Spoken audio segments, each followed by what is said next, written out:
दोस्तों स्वागत है आप सभी का हमारे YouTube चैनल में। आज हम लेकर के आए हैं आपके लिए एनटीपीसी का पिछला पेपर पार्ट नंबर 128 और इससे पहले 127 पार्ट्स हो चुके हैं दोस्तों, जो कि बहुत होते हैं और आप में से लगातार सारे लोग देख भी रहे हैं। अगर आप रह गए हैं नहीं देखा तो प्लेलिस्ट पे आपको सारे पार्ट सीरियल वाइज मिल जाएंगे, वहां से आप देख सकते हो। दोस्तों प्रीवियस ईयर क्वेश्चन लगाने से आपको एक्चुअल आइडिया लगेगा कि किस टाइप के क्वेश्चंस पूछे जाते हैं एनटीपीसी में और कौन-कौन से टॉपिक हमें ज़्यादा तैयार करने होंगे जिससे क्वेश्चंस ज़्यादा पूछे जाते हैं। क्योंकि दोस्तों पिछले बार जो आप देख रहे हैं जिसको मैं करा रहा हूँ 2021 वाला पेपर, इसमें देखे गए थे कि कथन और निष्कर्ष से क्वेश्चन 3 से 4 हर एक शिफ्ट में पूछे जा रहे थे और कथन निष्कर्ष एकदम आसान होता है। अब जैसे-जैसे आप प्रैक्टिस करते जाएँगे आपको आसानी से आने लगेगा। हमारे जो लगातार व्यूअर्स हैं, कंटिन्यू देख रहे हैं हमारी वीडियोज़ को, तो उन्हें पता भी होगा कि वो कितना आसानी से कथन निष्कर्ष को सॉल्व कर ले रहे हैं, पजल को सॉल्व कर रहे हैं या बहुत सारे ऐसे क्वेश्चंस हैं जो ट्रिक से बताए हैं वो भी सॉल्व कर ले रहे हैं। तो दोस्तों चैनल पे बने रहिए और चैनल पे अभी तक नए हैं, सब्सक्राइब नहीं किया तो आपसे रिक्वेस्ट है चैनल को सब्सक्राइब कर लीजिए, बेल आइकन भी दबा लीजिए ताकि जब भी हमारी वीडियो आए आपके पास नोटिफिकेशन पहुंच जाए और आप आसानी से हमारी वीडियोस को देख पाएं। दोस्तों आज का पहला क्वेश्चन है 76 से, क्योंकि 75 तक करवा चुके थे। कह रहा है कि 37 मीटर इंटू 30 मीटर माप वाले आयताकार पार्क में अंदर की ओर एक रास्ता बना हुआ है जो 570 मीटर स्क्वायर जगह घेरता है। रास्ते की चौड़ाई ज्ञात करिए। दोस्तों मैं इसको बनाकर दिखाता हूँ कि किस प्रकार कहना चाहता है, यानी कि कुछ इस प्रकार का बनेगा दोस्तों। अब ये 37 मीटर है तो मैं कहता हूं कि ये तो 37 मीटर है यहाँ से यहाँ तक, और ये मीटर दूसरा दिया है तो ये है लंबाई और चौड़ाई, तो चौड़ाई हो जाएगा 30। अब कह रहा है इसके कि इसका जो एरिया है, रास्ता बना हुआ है और 570 मीटर जगह घेरता है, यानी कि ये जो रास्ता है ये वाला जो देख रहे हैं आप, ये पूरा जो एरिया है वो एरिया इसका है 570 मीटर स्क्वायर। तो बताना है रास्ते की चौड़ाई क्या है, यानी कि ये कितनी मीटर की चौड़ाई होगी यहाँ से यहाँ तक, क्योंकि बराबर होगी हर जगह, तो ये चौड़ाई को बताना है। तो देखो इसके लिए एक शॉर्ट ट्रिक बताता हूं आपको। जब कभी आयताकार हो तो आप फार्मूला लगाएंगे 2x l प्लस का b और माइनस का 2x। अभी बता रहा हूं क्या है। अब एरिया कितना दे के रखा है 570, तो 570 आप यहां पर करेंगे, ठीक है। l का मतलब होता है दोस्तों जिसकी लंबाई है और b मतलब ब्रेथ यानी कि चौड़ाई जो कि 30 दिया है।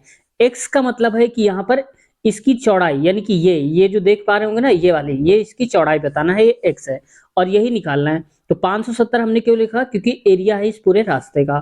तो 570 बराबर में 2x रख दो क्योंकि x की वैल्यू बतानी है। अब l प्लस b में डायरेक्ट कर देता हूं, तो l का मतलब है 37 और b 30, तो हो जाएगा 67। तो 67 माइनस का 2x हो जाएगा। समझ गया। अब आपको सॉल्व आगे नहीं करना है। अब आप ऑप्शन से देखो कि x एरिया में हम क्या रख दें तो ये वैल्यू और ये वैल्यू दोनों सेम हो जाए। तो देखो मैं उठाता हूं 10 से, तो आप देखो 570 यहाँ रहने दो। अब ये 10 दूनी हो जाएगा 20 और यहाँ कितना हो जाएगा 10 दूनी 20, तो 67 में से अगर आप 20 हटा दोगे तो कितना बचेगा, ये बचेगा 47। अब अगर गुणा भी कराओगे आप तो 47 2 सत्ते 14, जीरो लगेगा, 2 चौके 8 1 9, तो 940 पहुंच जाएगा, जबकि 570 चाहिए हमको, तो ये तो ज्यादा हो रहा है। इसका मतलब x की वैल्यू रखने पर ये ज्यादा आंसर आ रहा है। जब हम 10 रख रहे हैं तो इससे छोटी वैल्यू रखेंगे, 10 से छोटी, तो 5 रख के देखो तो ये हो जाएगा कितना 2 इंटू 5, यानी कि 2 पंचे 10, में डायरेक्ट 10 लिख लेता हूं तो ये हो जाएगा 10। यहां पर देखो 5 दूनी 10 हो जाएगा, तो 67 में से 10 गया तो कितना आएगा 57 आएगा। बस मल्टीप्लाई करा दीजिए तो 570, और यहां पर भी देखो 570 लिखा था तो वैल्यू बराबर आ रही है। इसका मतलब x जगह में क्या होना चाहिए 5 होना चाहिए। ऑप्शन नंबर हमारा तीसरा सही उत्तर हो जाएगा यहां से। भारत सरकार ने निम्नलिखित में से किस वर्ष में आरंभिक शिक्षा के लिए भारतीय राष्ट्रीय पौष्टिक सहायता कार्यक्रम यानी कि NPNSPE की शुरुआत करी थी। तो ये दोस्तों हुई थी शुरुआत इसकी 1995 में। पूरी अगर डेट पूछा जाए तो 15 अगस्त और 1995 में इसकी शुरुआत की गई थी। और ये दोस्तों पहले प्राथमिक तक थी, यानी कि प्राइमरी लेवल तक थी 1 से 5 तक। और अब दोस्तों इसका नाम जो कर दिया गया है वो कर दिया गया है पीएम पोषण योजना, क्योंकि इस बार इसका नाम चेंज कर दिया गया है, पीएम पोषण योजना के नाम से किया गया है। और ये 1 से 8 तक के लोगों के लिए है, यानी कि जो बच्चे पढ़ते हैं कक्षा 1 से लेकर के 8 तक उनके लिए इसकी शुरुआत की गई थी। दोस्तों ये चलाया किस लिए गया था? इसलिए ताकि जो बच्चे हैं उनमें रुचि पैदा हो और जो कुपोषण का शिकार हैं उनको एक सही तरीके का पोषण मिल सके, जैसे कि उनकी मानसिक और शारीरिक दोनों ही विकास हो।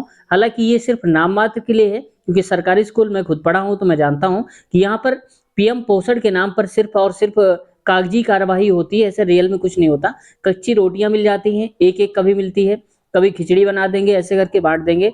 ना कभी फल मिलते हैं ना कुछ मिलते हैं, नाम मात्र के लिए रजिस्टर में चढ़ा दिया जाता है खीर बनी है, लेकिन रियल में कोई खीर नहीं बनती है। चाय आती है, दूध आता है, वो भी टीचर ही पी जाते हैं चाय बना के। ठीक है, तो हालांकि बुराई नहीं है, मैं जो देखा है मैंने खुद अपने विद्यालय में, मैं वो बता रहा हूँ आपको, क्योंकि 1 से 8 तक मैं सरकारी स्कूल में पढ़ा हूँ। आगे बढ़ते हैं। एक वस्तु को 390 के विक्रय मूल्य पर बेचने पर 20% का लाभ होता है, उस वस्तु का क्रय मूल्य ज्ञात कीजिए।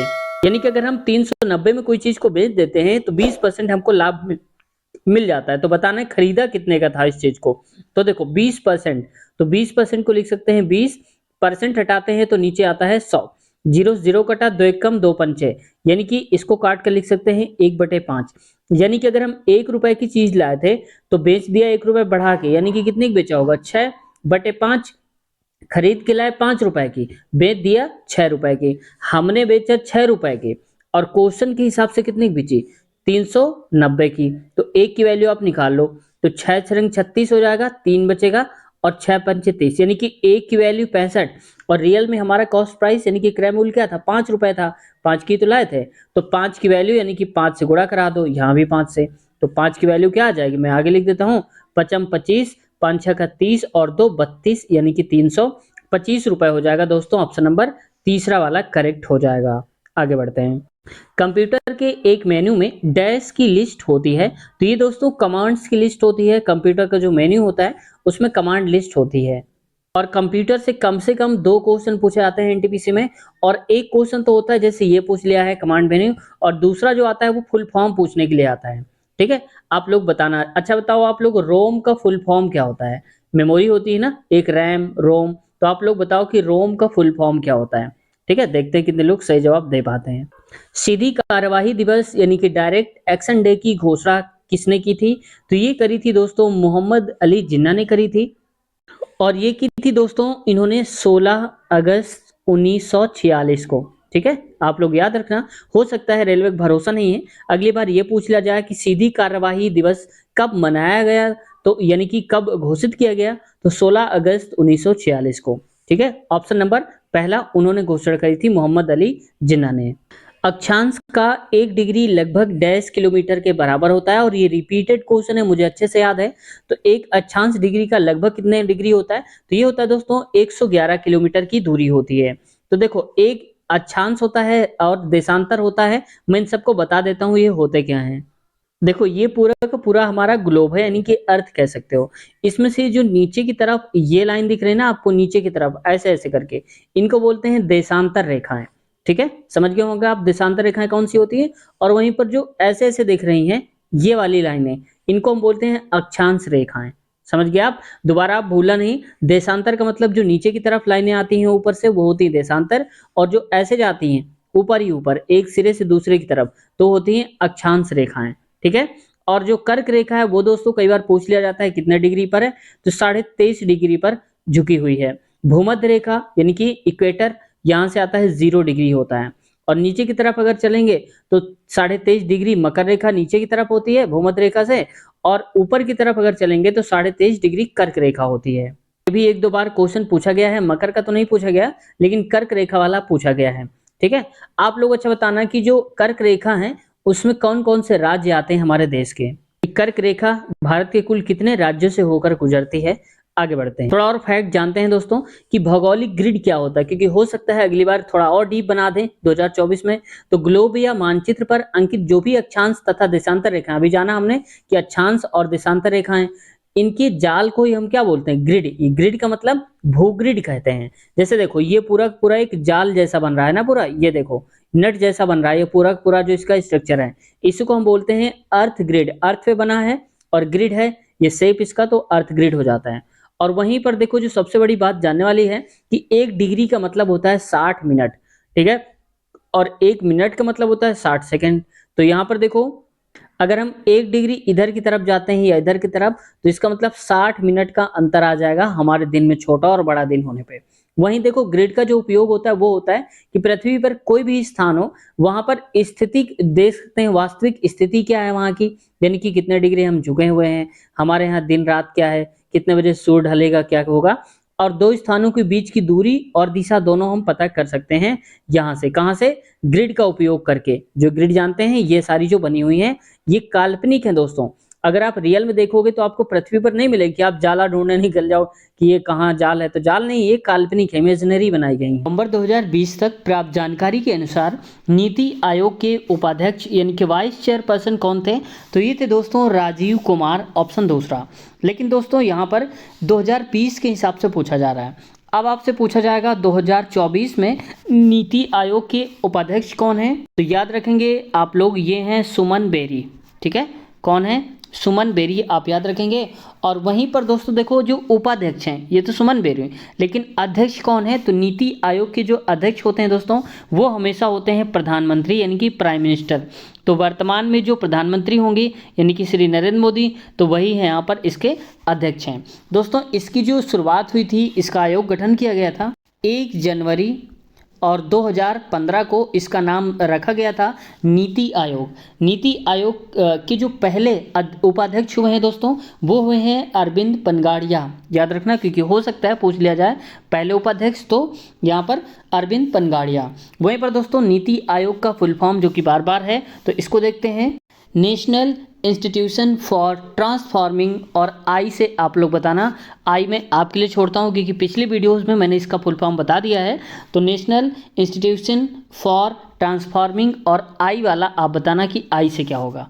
ठीक है, आगे बढ़ते हैं। 4 सहेलियां अंकिता, श्रुति, पायल और महक एक आयताकार मेज के आसपास बैठी हैं और प्रत्येक के एक कोने पर बैठी है। अंकिता श्रुति के दाईं ओर है, जो पायल के विकटता सामने बैठी है। महक के सापेक्ष अंकिता कहाँ पर है? तो एक पहले कराया जा रहा है आयताकार है, तो आयताकार मान लो कुछ इस प्रकार का रहा होगा, एक मेज है और प्रत्येक एक कोने पर बैठी है, यानी कि एक यहाँ होगी, एक यहाँ, यहाँ और यहाँ पर कोने पर बैठी होंगी। अंकिता दोस्तों श्रुति के दाईं ओर है, तो श्रुति अगर ये है तो अंकिता कहाँ पर हो जाएगी? यहाँ पर हो जाएगी। भाई इसका दायां श्रुति का ये होगा और दाएं साइड ही बैठी है।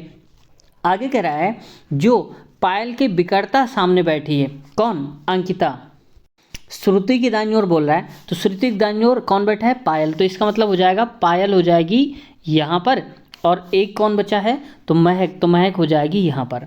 ठीक है, अब क्या बोला जा रहा है? महक के सापेक्ष अंकिता कहाँ पर है? तो देखो महक ये है और अंकिता ये है, तो आप बताओ इसके सामने ही तो बैठी है, सीधे ही, तो बस विकटता सामने हो जाएगा। ऑप्शन नंबर तीसरा करेक्ट आंसर हो जाएगा। अब देखो ऐसा प्रश्न दिया है, सभी रसोई शयन कक्ष हैं और कोई शयन कक्ष हॉल नहीं है। तो इसको हमें बनाना होता है, जब कभी सभी वर्ड दे दे तो आप याद रखना है कि 2 गोले बनाओ, एक गोला छोटा और एक दूसरा यानी कि उससे बड़ा बनाना है, ऐसे करके, एक अंदर रहेगा एक बाहर रहेगा। अब जिसके साथ सभी जुड़ा, जैसे सभी रसोई घर, तो रसोई घर को मैं RS लिख देता हूँ, रसोई से आप याद रखना। अब कह रहा है शयन कक्ष हैं, और बाद वाला जो होता है वो होता है शयन कक्ष, यानी कि SK लिख देता हूँ, शयन कक्ष। दूसरा कह रहा है कोई शयन कक्ष हॉल नहीं है। कोई नहीं मतलब जब कभी कोई नहीं आ जाए तो जो भी गोला बनेगा वो एकदम अलग बनेगा, दूर, यानी कि मैं यहाँ बना देता हूँ। कौन सा? कोई शयन कक्ष हॉल नहीं है, और हॉल को H लिखता हूँ, यानी कि कोई SK वाला टच नहीं होना चाहिए H वाले पे। ठीक है, ये बात फिक्स है। अब आगे देखो, कुछ शयन कक्ष रसोई घर हैं, तो यानी कि कोई SK वाला जो फॉर्म है वो RS में आ रहा है, बिल्कुल आ रहा है, क्योंकि इतना जो हिस्सा होगा ये वाला, ये इसका भी तो एक पार्ट होगा, और ये वाला इतना है ही, तो ये तो पहला देखो सही कहा जा रहा है, ये वाला। दूसरा, कोई रसोई घर शयन कक्ष नहीं है, कह रहा है कि कोई RS वाला SK में टच नहीं हो रहा, तो टच क्यों नहीं, उसके तो अंदर ही है, टच क्यों नहीं होगा? ये तो गलत है। सभी हॉल रसोई घर हैं, यानी कि जितने भी H हैं वो RS के अंदर आते हैं, कह रहा है, तो RS यहाँ है, देखो H यहाँ है, तो गलत बोल रहा है। कुछ रसोई घर हॉल हैं, यानी कि कुछ रसोई घर जो ये हैं रसोई RS हैं, H में कॉमन है, कोई कॉमन नहीं है क्योंकि ये दूर बना है, ये पास में है, तो बस ये भी गलत हो जाएगा। केवल सही हमारा पहला वाला हो जाएगा उत्तर, सभी शयन कक्ष रसोई कक्ष हैं, शयन कक्ष रसोई घर हैं। अंतर्राष्ट्रीय प्रकाश वर्ष दिवस किस दिन मनाया जाता है? तो अंतर्राष्ट्रीय प्रकाश दिवस मनाया जाता है दोस्तों 16 मई को। हमेशा आप लोग याद रखना इसको। और वहीं 1 जून को मनाया जाता है दोस्तों विश्व दुग्ध दिवस, यानी कि विश्व दूध दिवस कह सकते हो। मैं दुग्ध दिवस लिख देता हूँ। विश्व दुग्ध दिवस मनाया जाता है 1 मई को और 1 जून को, माफ़ कीजिएगा। और देखो दूध के उत्पादन में भारत जो है वो पहले नंबर पे है, यानी कि पूरी दुनिया में सर्वाधिक दूध का उत्पादन भारत में होता है, जो कि पूरी दुनिया का तकरीबन 22% दूध अकेले भारत में उत्पादित होता है। वहीं पर दोस्तों देखो 1 मई का कई बार पूछा जा चुका है, क्योंकि इस दिन मनाया जाता है अंतर्राष्ट्रीय मजदूर दिवस। और वहीं पर 16 जून को होता है अंतर्राष्ट्रीय पारिवारिक धन प्रेषण दिवस मनाया जाता है। यह धन प्रेषण दिवस आप समझ जाओ, ये मनाया जाता है इस दिन। तो मैंने चारों आपको बता दिए हैं, ताकि दोबारा कभी कोई आपसे कोई डेट पूछा जाए तो आप गलत ना करके आओ। निम्नलिखित ग्राफ 7 वर्षों के दौरान कंपनी ए और बी द्वारा दी गई बिक्री को दर्शाता है। ग्राफ के आधार पर दिए गए प्रश्न का उत्तर दीजिए। तो देखो जैसा जैसा बोल रहा है हम वैसा ही करते जाएंगे। यहाँ पर देखो, ठीक है, ये क्वेश्चन है हमारा। क्वेश्चन में देखो ये कंपनी ए है, जो ब्लू कलर से आप देख पा रहे होंगे, ये पूरी लाइनिंग है ए कलर से, और बी जो है वो रेड कलर से देख रखी गई है। किस वर्ष में कंपनी ए और बी द्वारा दी गई बिक्री का अंतर न्यूनतम रहा, यानी कि सबसे कम अंतर ए और बी में कब रहा? तो यहाँ देखो मैं इसको थोड़ा अलग करता हूँ। जैसे ये 40, ये 20, अंतर कितने का दोनों का? आप कहेंगे 20 का अंतर, 40 और 20, तो यहाँ तो 20 का अंतर। दूसरे में देखो 60 का अंतर, 40 का, ये भी 20 का अंतर।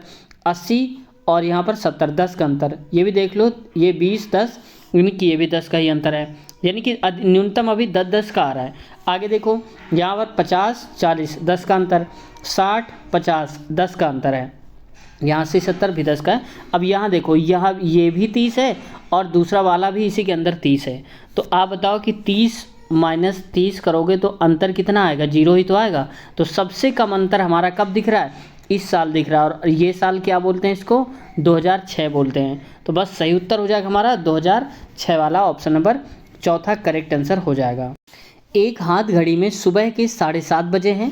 यदि घंटे वाली सुई दक्षिण पश्चिम दिशा की ओर इंगित करती है तो 15 मिनट के बाद मिनट वाली सुई किस दिशा की ओर इंगित करेगी? जैसे मान लो कुछ इस प्रकार से घड़ी बनी होगी, ऐसे कुछ घड़ी है। अब 7:30 बजे, तो आप बताओ 7:30 का मतलब क्या हुआ? कि एक जो मिनट वाली होगी वो तो 6 पे होगी, और दूसरी वाली जो होगी वो लगभग यहाँ पर होगी बीच में से, ठीक है।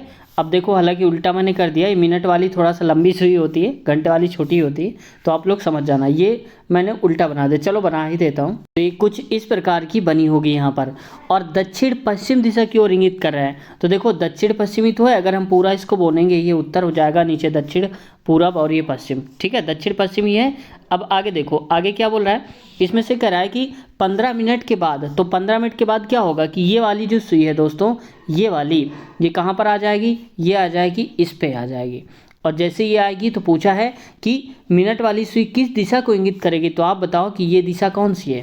अगर ऊपर वाली उत्तर है, नीचे की दक्षिण, और ये पूरब और ये पश्चिम, तो क्या हो जाएगी दिशा? ये पश्चिम हो जाएगी। तो ऑप्शन नंबर चौथा वाला उत्तर हमारा हो जाएगा। आगे बढ़ते हैं।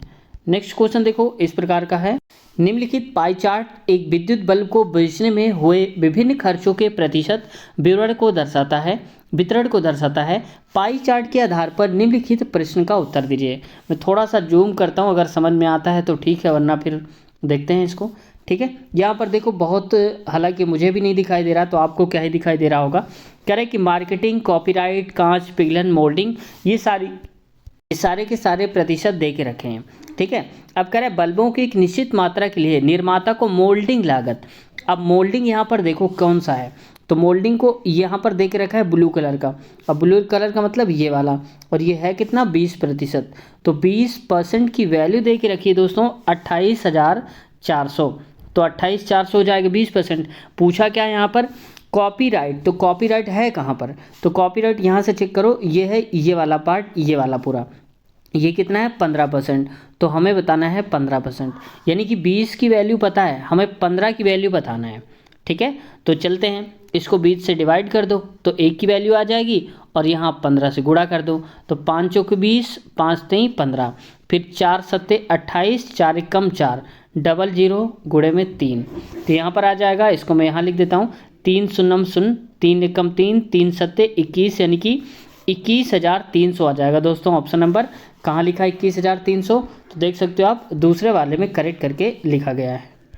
एक निश्चित कोड भाषा में लाफ्टर को MBUV ऐसे करके लिखा जाता है, तो उसी कोड भाषा में डिप्रेशन को किस प्रकार से लिखा जाएगा। तो पहले तो हम ये देखते हैं कि इसको ये लिखा कैसे गया है। तो देखो मैं लिख देता हूँ LAU, ठीक है। तो पहले इसको देखते हैं कैसे लिखा गया होगा।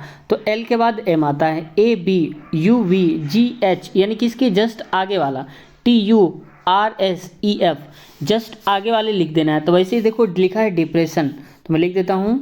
तो D के बाद क्या आता है, E आता है, E के बाद FPQRSE आता है, F, S को T लिखेंगे, यहाँ पर S को T लिखेंगे। तो आप यहीं से मैच कर लो, EFQS कहाँ पर लिखा है, तो EFQSFT, EFQSFT यहाँ तक लिखा हुआ है। यहाँ पे देखो FT लिखा है, आगे देखो फिर T लिखा हुआ है, तो देखो यहाँ पर डबल T है। अब देखो आपको क्या करना था, थोड़ा यहाँ से स्मार्ट तरीके से सॉल्व करना था। जैसे देखो यहाँ पर क्या लिखा था, डबल S, तो ये तो बात पता है कि पीछे से चलेंगे तो चौथा और पांचवा ये दोनों लेटर सेम होंगे। तो वैसे देखो चौथा पांचवा TT दोनों आ रहा है, तो बस यहाँ किसी और में TT डबल नहीं दिया। यहीं से आप स्मार्ट तरीके से भी सॉल्व कर सकते थे बिना इसको ये सब किए हुए भी। तो नंबर हो जाएगा हमारा पहला वाला सही उत्तर। आगे बढ़ते हैं। नेक्स्ट है, किसी परिवार के 5 सदस्य ABCD और D B का पिता है जो A की पत्नी है, C D की बहन है और E D की पत्नी है। E का A से क्या संबंध है, मतलब 5 सदस्य हैं एक परिवार में, ठीक है। D जो है वो B का पिता है, यानी कि D है यहाँ पर D दिया है, तो मैं लिख देता हूँ D, पिता है किसका, B का। तो ये B अभी हमें पता नहीं कि मेल है कि फीमेल, लेकिन ये पता है कि D इनका पिता है। यही B जो है A की पत्नी है, यानी कि A की पत्नी है, कौन सा, ये हो जाएगा A की पत्नी, तो A पुरुष होगा और ये इसकी पत्नी, यानी कि D की जो बेटी है वो किससे ब्याही है, A से। C D की बहन है। अब देखो यहाँ पर D की बहन कौन है, C, तो यहाँ पर लिख दो C है। और E D की पत्नी है, ये यहाँ पर है बहन लिख दो ताकि आसान हो जाए। और कह रहा है कि E D की पत्नी है, तो D पुरुष है और उसकी जो पत्नी होगी वो कौन है, E है, E माइनस कर दो और ये यहाँ पर लिख दो पत्नी, ठीक है। अब क्या बोल रहा है, E का A से क्या संबंध है, तो E तो ये है और A ये यहाँ पर है, तो इसका मतलब E D आपस में पति पत्नी, और इनकी संतान है एक B यानी कि इनकी बेटी, और D E की बेटी जो है भाई, D की बेटी होगी तो भाई E की बेटी, तो E की बेटी B और B का जो पति होगा वो क्या होगा, तो ये कहेंगे हम, ये A होगा इनका दामाद, और A के लिए क्या हो जाएगा, ये हो जाएंगे E इनकी सास। ऑप्शन नंबर तीसरा करेक्ट आंसर हो जाएगा।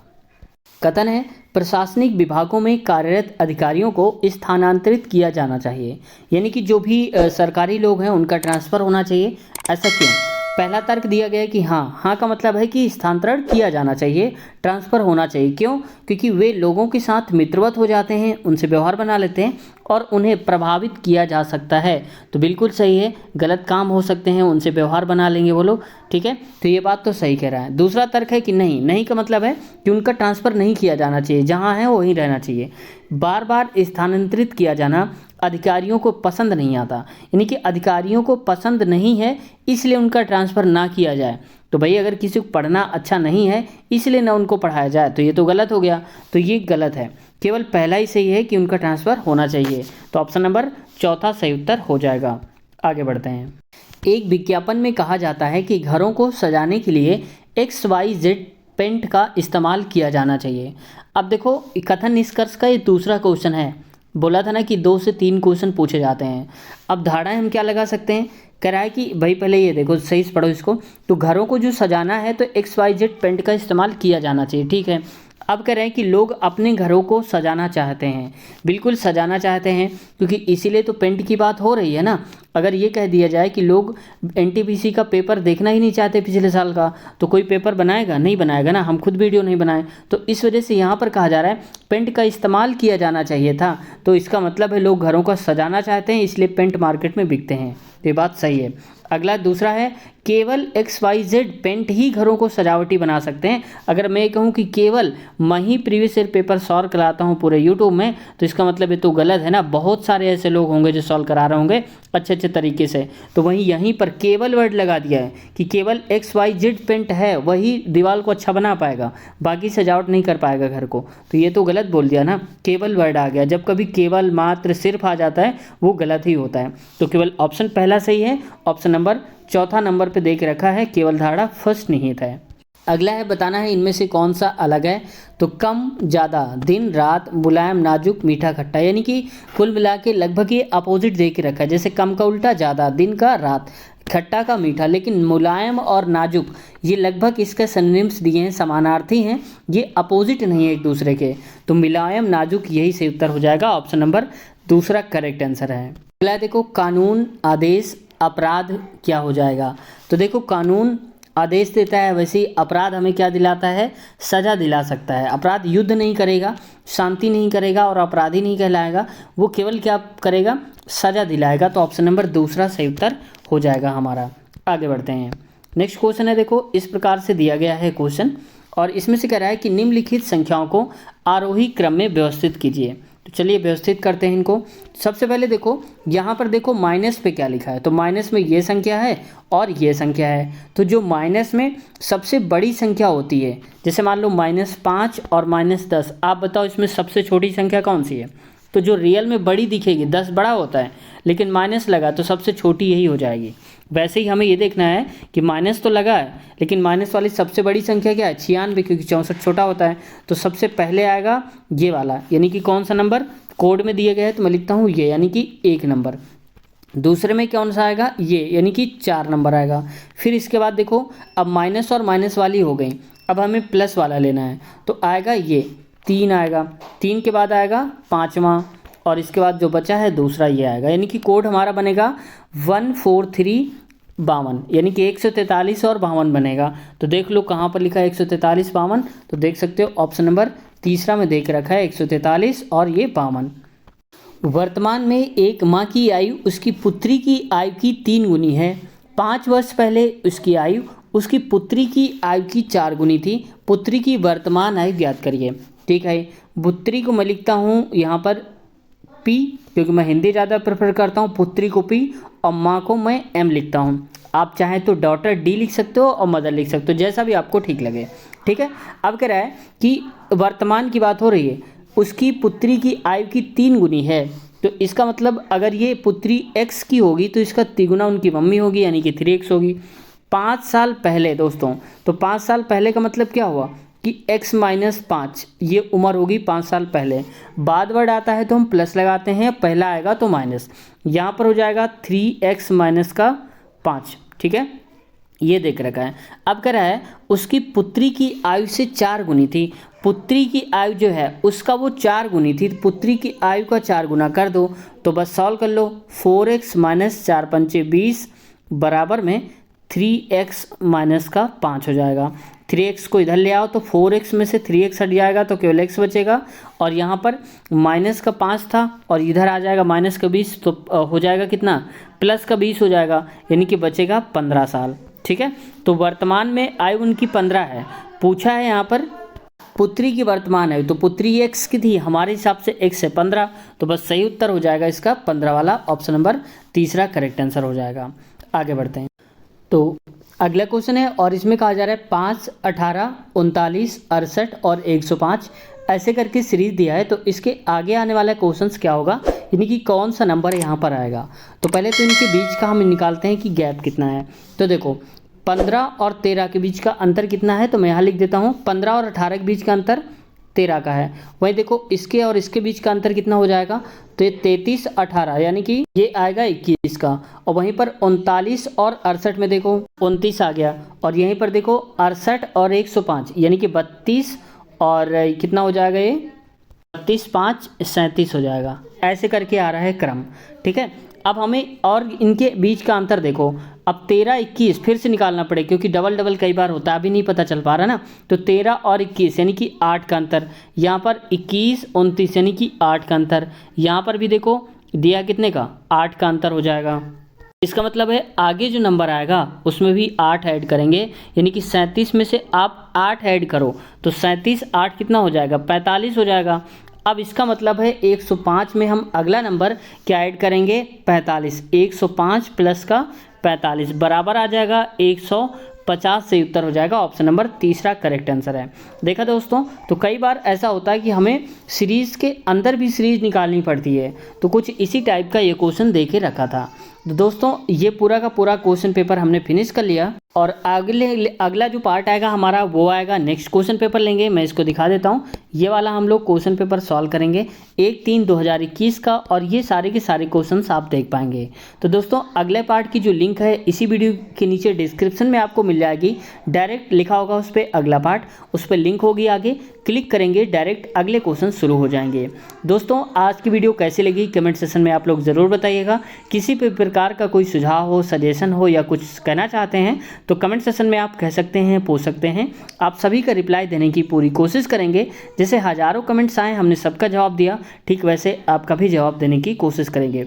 साथ ही दोस्तों group D, LP technician, NTPC, railway interview और मैथ्स की वीडियोस बहुत सारे क्वेश्चंस करवा चुके हैं और सबकी अलग अलग प्लेलिस्ट हमने बना दिया है। अगर आप ग्रुप डी देखना चाहते हैं तो अलग से प्लेलिस्ट है, बहुत सारे पार्ट्स उसमें करवा दिए हैं, और एलपी टेक्नीशियन भी करवा दिए हैं। साथ ही एनटीपीसी के हम पार्ट भी करवा रहे हैं, उसकी भी अलग से प्लेलिस्ट बनाते जा रहे हैं, जहाँ पर हम सभी को क्रम से सीरियल वाइज सेव करते जाते हैं। साथ ही रेलवेज़ के इंटरव्यू बहुत सारे लिए हमने देखना चाहते हैं, सैलरी क्या रहती है, क्या काम करना पड़ता है, कितने घंटे होता है, कौन सी बुक से पढ़ें, तो भी आप वहाँ पर देख सकते हैं। साथ ही मैथ की वीडियोस भी आप देख सकते हैं, अलग से प्लेलिस्ट बनी है, जनरल नॉलेज की भी हमने बना दिया है। अब दोस्तों इन सब की अगर आप नहीं देख पा रहे हैं प्लेलिस्ट में तो डायरेक्ट जिस वीडियो को आप इस वक्त देख रहे हैं उसी के नीचे डिस्क्रिप्शन में देख लीजिएगा। मैं सभी जितनी भी प्लेलिस्ट है सभी की एक एक वीडियो की लिंक नीचे दे दूंगा, वहाँ से आप क्लिक करके भी पहुँच सकते हैं वहाँ तक। दोस्तों कुछ कहना चाहते हैं तो कमेंट कर दीजिए, और अभी तक चैनल पर नए हैं, सब्सक्राइब नहीं किया तो आपसे रिक्वेस्ट है चैनल को सब्सक्राइब कर लीजिए और बेल आइकन भी दबा लीजिए, ताकि जब भी हमारी वीडियो आए आपके पास नोटिफिकेशन पहुंच जाए और आप सबसे पहले वीडियो को देख पाएँ। तो देर किस बात की, नीचे डिस्क्रिप्शन में लिंक है, क्लिक करिए और अगले पार्ट में फिर मुलाकात करते हैं। अपना ख्याल रखिए, टेक केयर, बाय बाय।